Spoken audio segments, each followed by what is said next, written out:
अस्सलाम वालेकुम। मैं हूं इंजीनियर खालिद महमूद, आपका फ़िज़िक्स टीचर। तो बेटा, आज का जो हमारा आर्टिकल है, ये बहुत इम्पोर्टेंट आर्टिकल है एग्ज़ामिनेशन पॉइंट ऑफ व्यू से, और डेली लाइफ में भी इसका बहुत ज़्यादा यूज़ है। बहुत सारे इलेक्ट्रिकल कंपोनेंट में कैपेसिटर का यूज़ हो रहा है। और जो दुनिया का जो फर्स्ट कैपेसिटर है, उसका नाम है लीडेन जार, और इसको 1745 में इन्वेंट किया गया था। और जिसने इन्वेंट किया था उसका नाम है जॉर्ज वॉन क्लीस्ट, और दूसरा नाम आता है मस्टन ब्रूक का। ठीक है, तो कैपेसिटर जो है ये बेटा एक इलेक्ट्रिकल डिवाइस है जो इलेक्ट्रिकल चार्ज को भी स्टोर करती है और इलेक्ट्रिकल एनर्जी भी स्टोर करती है। ठीक है, अब इसके बारे में एक और भी मैंने पॉइंट लिखा है कि it is a instant source of energy. आपने देखा है कि हमारे घर का जो इलेक्ट्रिक फ़ैन है, जब वो ख़राब हो जाता है, आप जब बटन ऑन करते हैं तो वो या तो घूमता ही नहीं है, अगर घूमेगा तो उसकी स्पीड बहुत स्लो होती है। ऐसा क्यों होता है?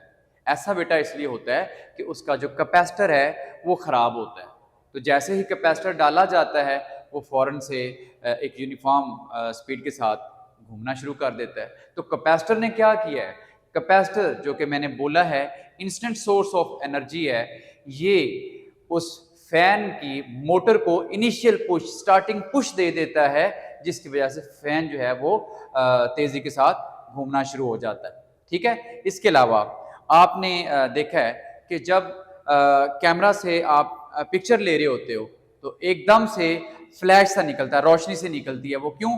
ताकि आपकी जो पिक्चर है वो ज़्यादा अच्छी और ब्राइट आ जाए।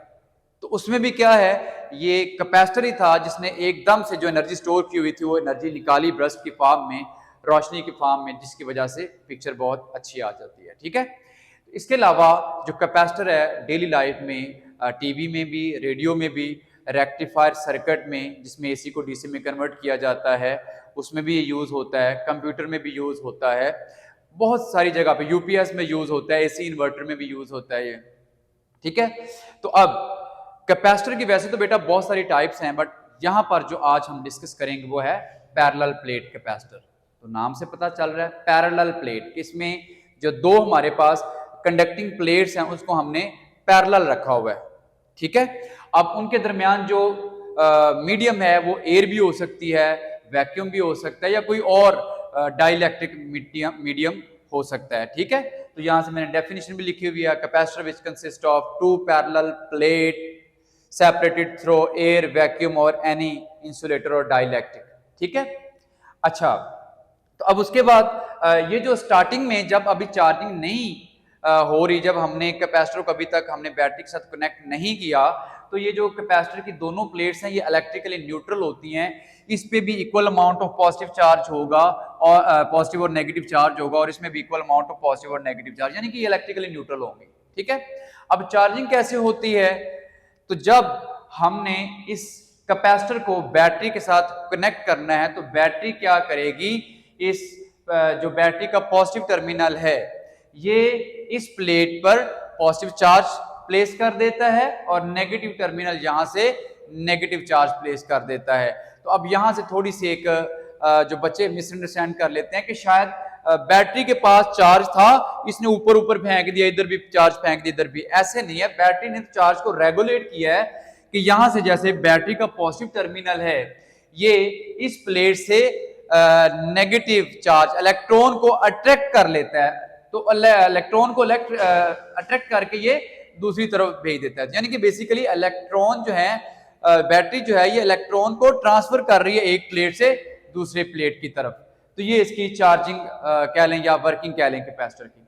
अब मैथमेटिकली अगर हम देखें तो यहां पर ये रिलेशन बता रहा है कि charge directly proportional to voltage potential difference के, यानी कि जैसे जैसे प्लेट्स के ऊपर चार्ज जो है अकामुलेट होना शुरू हो जाता है, उसी लिहाज से जो प्लेट्स के दरमियान पोटेंशियल डिफरेंस है वो भी बढ़ना शुरू हो जाता है। ठीक है, जब तक ये कैपेसिटर चार्ज नहीं हो जाता। तो अब यहां से जो C है ये प्रोपोर्शनैलिटी कांस्टेंट, जिसे कैपेसिटेंस भी कहते हैं। तो कैपेसिटेंस जो होता है इसको अगर हम देखें तो C is equal to Q over V, यानी कि ये रेशियो है। अगर हम चार्ज बढ़ाएंगे तो उसी तरह से ये वोल्टेज भी बढ़ेगा। तो कैपेसिटेंस जो है ये कांस्टेंट रहेगी। ठीक है, अब कैपेसिटेंस जो है ये क्या है, ये कैपेसिटर की चार्ज स्टोर करने की एबिलिटी है, यानी कि एक कैपेसिटर कितना चार्ज स्टोर कर सकता है ये उसकी एबिलिटी है। एक दूसरी डेफिनेशन ये आप अच्छी तरह से समझें, amount of charge that amount of charge on the plate that is necessary to produce potential difference of 1 volt between the plate, यानी कि चार्ज की वो अमाउंट, वो भले 20 कॉलम है, 30 कॉलम है, 40 कॉलम है, वो अमाउंट जो 1 वोल्ट का potential difference between the plates produce कर देगी। तो यहां से देखें मैंने एक ये लिखा हुआ है कि 20 फैरेड का मतलब क्या, आपसे पूछे कि 20 फैरेड का क्या मतलब है, तो बेटा 20 फैरेड का ये मतलब होगा कि जो कैपेसिटर है वो 20 कॉलम चार्ज जो है वो प्लेट्स के ऊपर जाएगा और उसकी वजह से 1 वोल्ट का potential difference between the plates produce हो जाएगा। तो अब जो कैपेसिटेंस है डेफिनेशन भी होगी, यूनिट इसका क्या है फैरेड, और फैरेड किसके बराबर होता है कॉलम वो पर वोल्ट, ये मैं आगे भी आपको बताता हूं। तो फैरेड बेटा कैपेसिटेंस का बड़ा यूनिट है, ये बड़ी अमाउंट होती है, फैरेड जो है ये कैपेसिटेंस की बहुत ज्यादा अमाउंट होती है। प्रैक्टिकल पर्पज में डेली लाइफ में जो हम इसका यूनिट यूज करते हैं वो इसके सब मल्टीपल यूनिट हैं, लाइक माइक्रो फैरेड है, नैनो फैरेड है, पीको फैरेड है। जैसे ये इलेक्ट्रिक फैन होता है, इसका अगर आप कैपेसिटर पंखे का निकालें तो आप देखेंगे उसके ऊपर वैल्यू लिखी होती है 4.5 micro farad, 6 micro farad etcetera. ठीक है, तो प्रैक्टिकल पर्पज के लिए हम इसके सब मल्टीपल यूनिट यूज करेंगे। अब यहां से शॉर्ट क्वेश्चन आपसे पूछा जा सकता है कि डिफाइन फैरेड, कि फैरेड क्या होता है, दो प्लेट्स के दरमियान 1 फैरेड कैपेसिटेंस कब होगी। तो यहां से देखें ये फॉर्मूला हमारे पास C is equal to Q over V, तो हम कहेंगे कैपेसिटेंस जो है प्लेट्स के दरमियान 1 फैरेड की होगी कब, जब चार्ज कितना होगा प्लेट्स के ऊपर 1 कॉलम का और उस वजह से 1 वोल्ट का पोटेंशियल डिफरेंस प्लेट्स के दरमियान सेटअप हो जाएगा। ठीक है, तो यहां पे देखें if charge of 1 column is given to one of the plate of capacitor that produce a potential difference of 1 volt between the plate, तो कैपेसिटेंस 1 फैरेड की होगी। ठीक है, तो नेक्स्ट बेटा ये जो हमने कैपेसिटेंस है इस पे ये डिपेंड किस पर करती है, ये शॉर्ट क्वेश्चन भी आ सकता है कि define capacitance and what are the factor on which capacitance depend.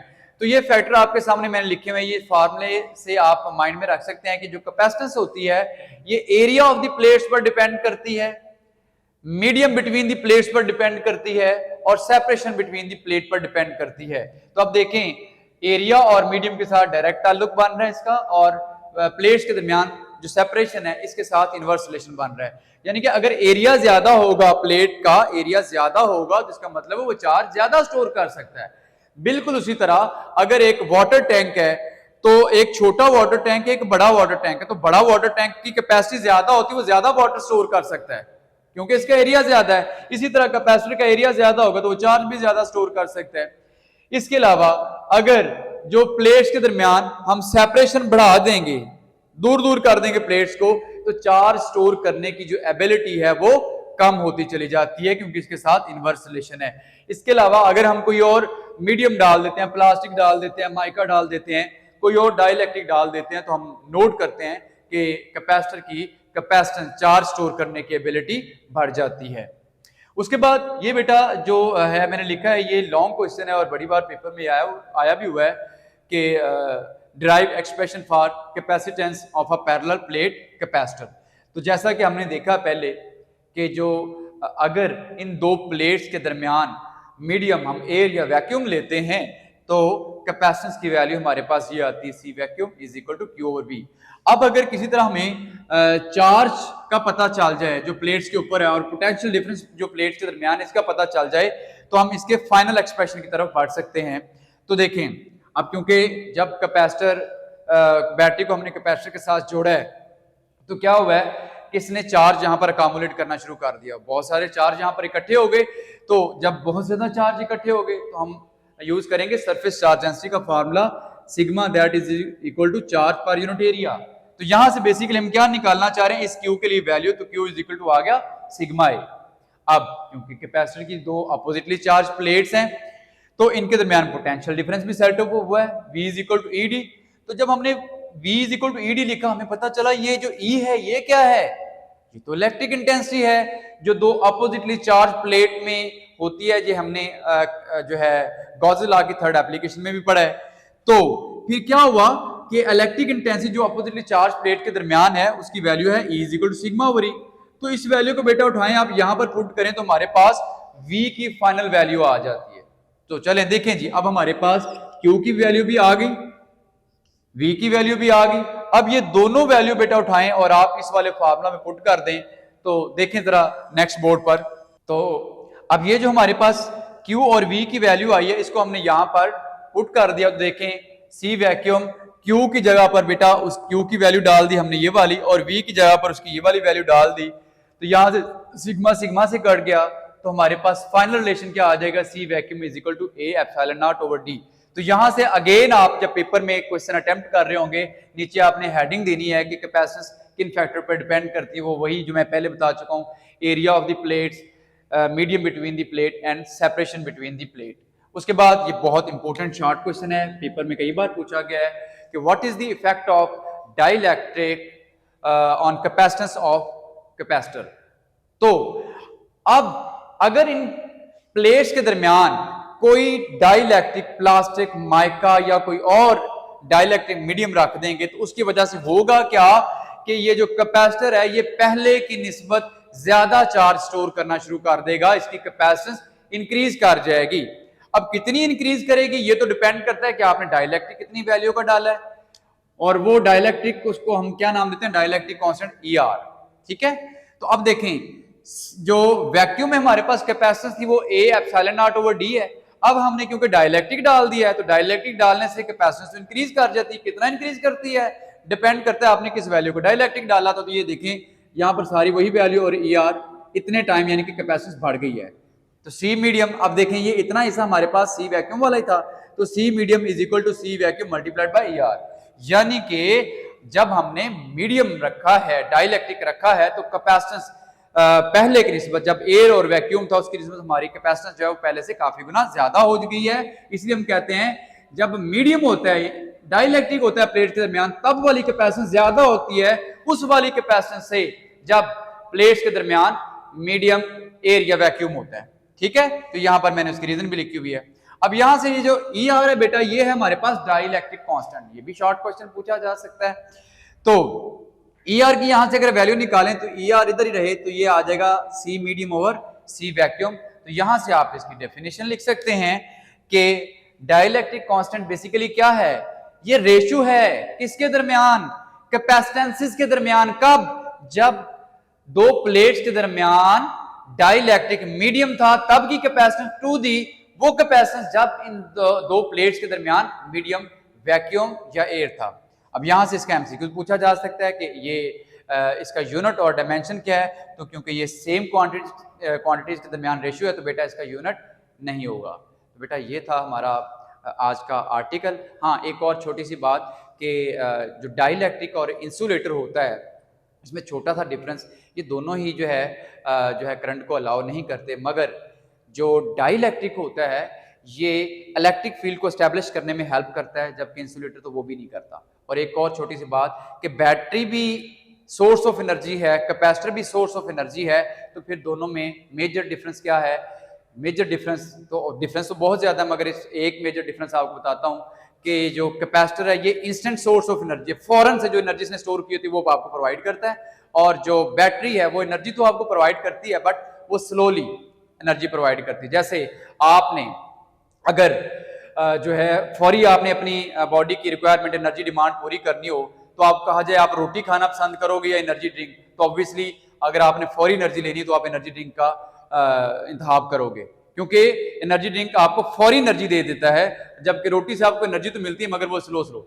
इसी तरह जो कैपेसिटर होता है इससे आपको जो फौरी एनर्जी मिल जाती है, जैसे कैमरा का फ्लैश इसमें भी फौरी एनर्जी मिली, और जो इलेक्ट्रिक फैन में कैपेसिटर तो उसने भी फौरी एनर्जी देके पंखे को घुमाना शुरू कर दिया। सो दैट्स ऑल, अल्लाह हाफिज। अब कल मिलते हैं इस रीजन के साथ कि पोटेंशियल डिफरेंस जो है कम हुआ तो और कैपेसिटेंस बढ़ गई थी।